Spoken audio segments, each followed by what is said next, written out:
जो जब होना है वो तब ही होगा। हम ये सोचते हैं हमने किया, ऐसा नहीं है। जिसका जब लाइफ में मिलना है वो तब ही मिलेगा। उससे पहले चाहे तुम कितने ही हाथ पैर मार लो, लेकिन कुछ नहीं होना जाना। ये ही रियलिटी है इस लाइफ की, कि हमारे करने से कुछ नहीं हो रहा। हम मानते हैं हमने किया, लेकिन रियल ये नहीं है। रियल ये ही है कि सब कुछ हमारे प्रारब्ध में है, तब हो रहा है कि हम वो काम नहीं होता जो हम करना चाहते हैं, वो होता है जो हम नहीं करना चाहते। ऐसे ही हमारी शादी भी समय के हिसाब से ही होगी। हमारी कुंडली में जब लड़की का मिलना होगा, जब लड़के का मिलना होगा, तब ही मिलेगा। उससे पहले ना तो आपको लड़की मिलने वाली, ना आपको लड़की मिलने वाली। ऐसे ही लव मैरिज में होता है कि जब आपका प्यार आपको मिलेगा तो आपको पता भी नहीं चलेगा कि ये सब कैसे हुआ। मैंने तो ये सब सोचा भी नहीं था कि हम बहुत हाथ पैर मारते हैं कि शादी कर ले, शादी कर ले, लेकिन नहीं हो पाती। क्योंकि बहुत से ऐसे होते हैं कि ये सोचते हैं पैसे देकर शादी कर ले, लेकिन अगर लाइफ में शादी नहीं है, कुंडली में शादी का योग नहीं है, तो तुम कितने ही पैसे वाले क्यों ना हो, शादी नहीं होगी। ऐसे ही एक फैमिली थी, अच्छी खासी फैमिली थी, लेकिन दिक्कत ये थी कि घर में बहू चाहिए थी, कि अब बहू आनी चाहिए घर में। क्योंकि माँ बाप थोड़े बूढ़े हो चुके थे, क्योंकि अब काम इतना हो नहीं पाता माँ से, तो माँ बीमार थी। माँ के कुछ प्रॉब्लम थी, यानी कि कोई बीमारी थी कि उन्हें भी नहीं पता था कि वो कब तक इस दुनिया में है, यानी कि उनकी लाइफ कितनी बची है।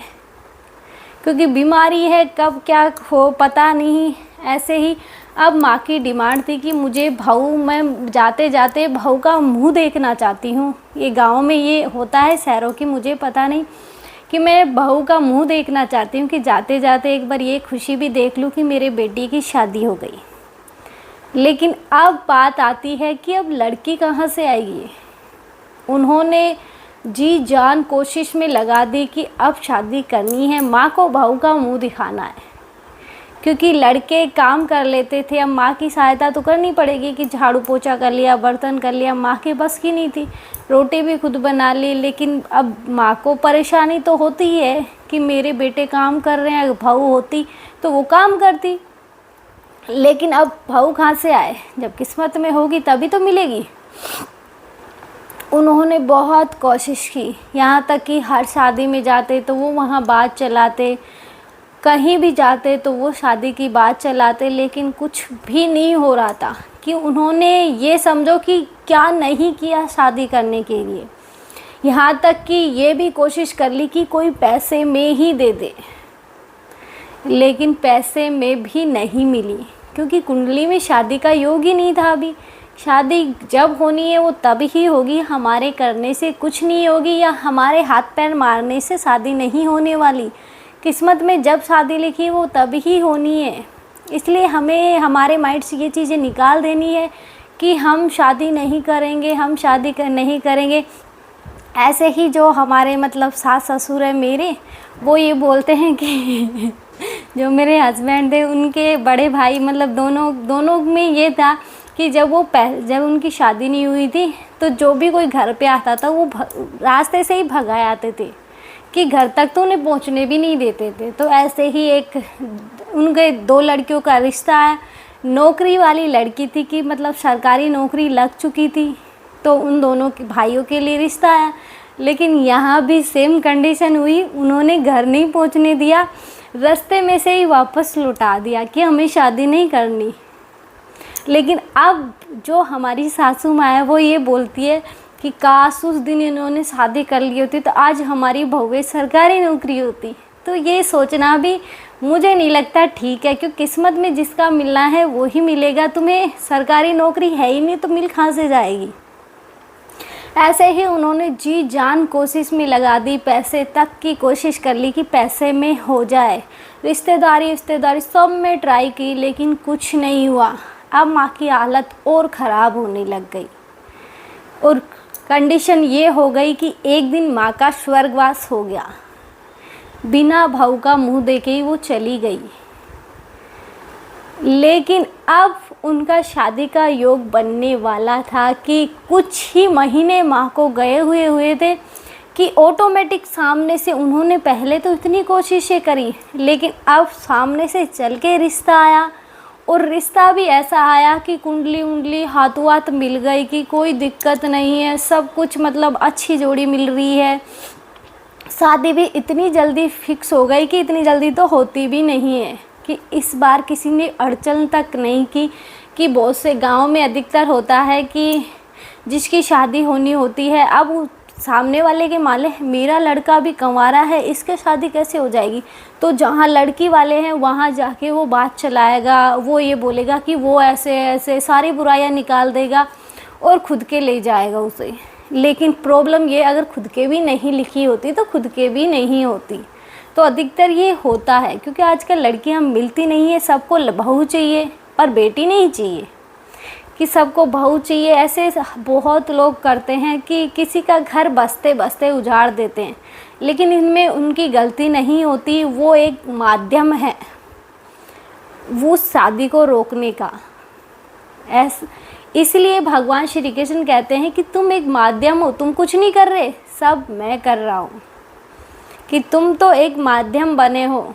क्योंकि जो महाभारत में इतने लोगों की मृत्यु हुई थी कि अर्जुन जब परेशान था कि इतने लोग अपने हैं, मैं क्या करूँगा राजपाट लेके, इससे अच्छा तो मैं भीख मांग के खा लूँगा, कि ऐसे राजपाट मुझे नहीं चाहिए जहाँ अपनों का ही मुझे संगार करना पड़े।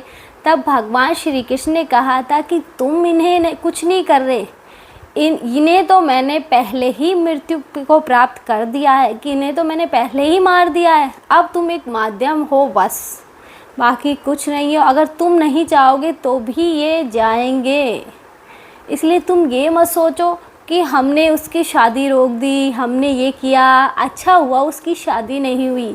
क्योंकि लोगों का आजकल ये ही माइंड में होता है कि मैं दुखी हूँ, मेरा पड़ोसी सुखी है।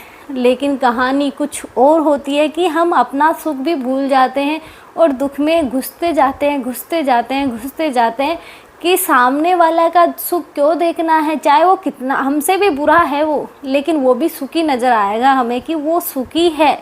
लेकिन ये गलत है, हमें अपना सुख देखना चाहिए कि हमारी लाइफ अच्छी है, बाकियों की उनकी लाइफ है, उनके कर्म है, उनका प्रारब्ध है, हम इसमें कुछ नहीं कर सकते। जब भगवान नहीं कर सकते तो हम कौन होते हैं करने वाले। लेकिन लोग नहीं मानते, कुछ ना कुछ टांग अड़ाते रहते हैं कि कुछ ना कुछ कर्म तो ख़राब करने ही करने हैं, कि कैसे भी करो कर्म ख़राब करने हैं। तो हम ये सोचते हैं अर्जुन ने इतने सारे वध करे, पांडवों ने इतने सारे लोग मारे, लेकिन क्या उन्हें पाप नहीं लगा था। लेकिन जब युद्ध ख़त्म हो गया था तो भगवान श्री कृष्ण उन्हें एक पता नहीं कौन सी नदी थी उसके तट पे ले जाके वहाँ उनके सारे पाप ख़त्म करवाए थे कि तुमने धर्म के लिए किया है तो ये पाप तुम्हारे इस तरह से ख़त्म हो जाएंगे। इसलिए ये मत सोचो कि तुम अच्छा कर रहे हो तो तुम बुरा कर सकते हो, कि तुम मान लो धर्म के मार्ग पे हो, लेकिन धर्म के मार्ग पर चलना इतना आसान नहीं है। यहाँ हर पग पग पे मुसीबतें ही मुसीबतें मिलेंगी, और ये हमारे अगर प्रारब्ध में लिखा है तो ही मिलेंगी।